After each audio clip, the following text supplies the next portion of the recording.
Hola, buenas noches.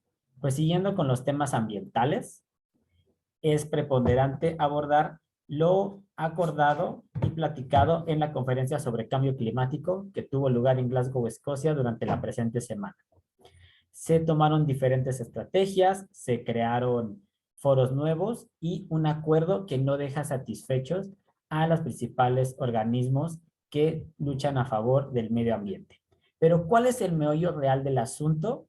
No es tanto que desconozcamos algunas estrategias para mitigar los efectos del cambio climático o que no tengamos un mayor conocimiento sobre las energías alternativas. El punto central es la parte económica. Primero tenemos que hablar de los gobiernos. Para que ellos puedan migrar del uso de energías con base en combustibles fósiles a energías alternativas, deben de realizar una fuerte inversión de dinero.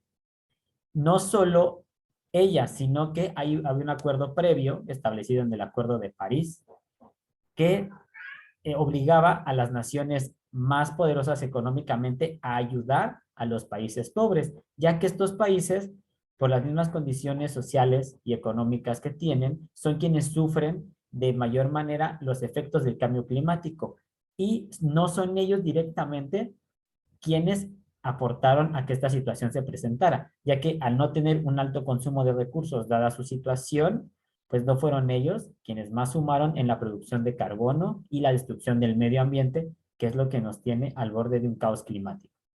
Entonces, los gobiernos deben de invertir para dejar de usar combustibles fósiles y migrar a las energías alternativas. Entonces, aquí es donde ellos se ven en una encrucijada entre sus intereses particulares y lo que debe ser lo correcto. Se ha creado un nuevo foro encabezado por Costa Rica y Dinamarca. Cabe mencionar que Costa Rica, casi en su totalidad, la energía que consume dentro de su país se crea a partir de energías alternativas. Y Dinamarca, si bien es un importante productor de petróleo, está dispuesto a hacer la migración y mencionan que es algo, pues que es lo correcto y es lo que los demás deben de hacer. A estos países se unieron otros como Suecia, Francia, Gales, la región de Quebec en Canadá, que también se han sumado a buscar las emisiones cero y han combinado a otros países a que hagan lo mismo. En este caso aparecen países como México, que pues parte de su economía se sustenta en la producción de combustibles fósiles. Entonces, a este tipo de países, en los cuales también puedo mencionar a Brasil, a Rusia, pues es un poco complicado. Es algo que ellos tendrían que hacer un gran sacrificio y dejar de lado la situación económica. Pero todos debemos de entender, pues, que como dice Dinamarca, es lo correcto y tenemos que mirar las energías alternativas. Ahora, otro punto muy importante del por qué nunca hemos migrado o se ha hecho realmente un intento importante de dejar de usar combustibles fósiles. Y es que de las personas más ricas del mundo, podemos mencionar a los grandes jeques de Arabia Saudita, Qatar, Bahrein, Kuwait, Emiratos Árabes Unidos, que sustentan gran parte de la fortuna que amasan en la explotación de los combustibles fósiles. De la misma manera, dentro de British Petroleum está un fuerte capital invertido por parte de la Casa Real Británica y dentro de Shell hay capital de las casas reales neerlandesas y noruegas. De hecho, Noruega es un país que ha sido muy señalado por tener un doble discurso, donde si bien dentro de su país se promueve la producción de energía con base en energías alternativas, también es un país que extrae una gran cantidad de petróleo y que incluso ha violado un acuerdo no escrito de no explotar los yacimientos de petróleo que existen en el Ártico. Entonces, es un tema que se sustenta en la situación económica. Dejar de usar los combustibles fósiles para las grandes potencias significaría perder parte de su poder.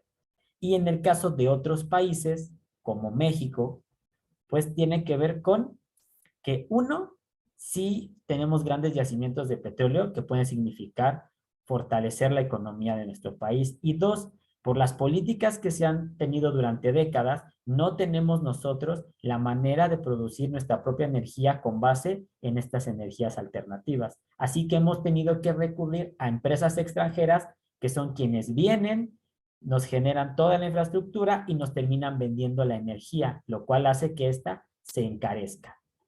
Entonces, ahí hay otro punto muy importante, que el consumidor, si somos muy sinceros, se va a quejar si se hace una migración hacia energías alternativas, porque el recibo de luz, si tú pagas X cantidad, pues si se produce con energías alternativas, vas a venir pagando más de un 30% extra, porque es más caro, ya que no hay ninguna energía alternativa que sea tan eficiente produciendo tanto calor y luz como el petróleo.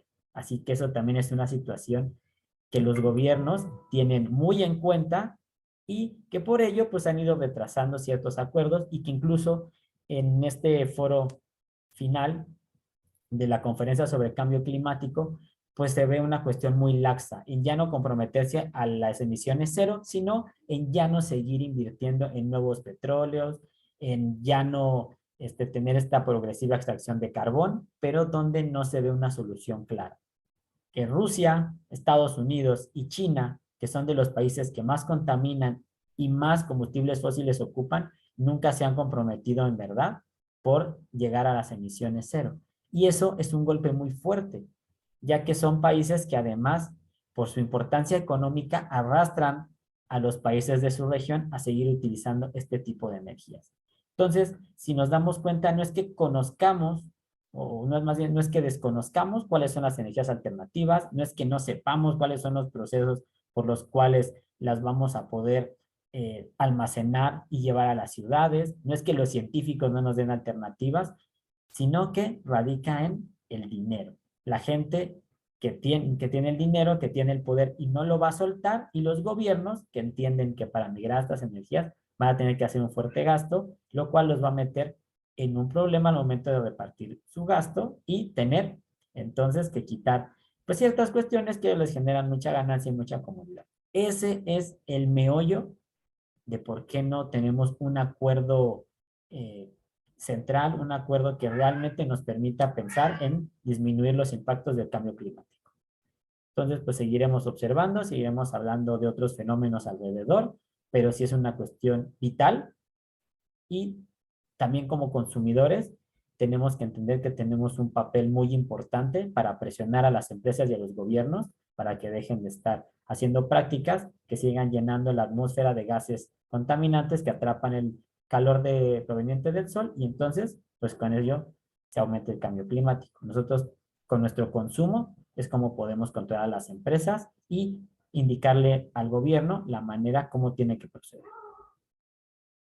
Agradecería que dejaran sus comentarios en nuestra página y de esa manera poder interactuar y resolver las dudas que les puedan surgir. De igual manera, si tienen algún tema que les gustaría que abordáramos, pues háganoslo saber para poder ahondar en él y compartírselos.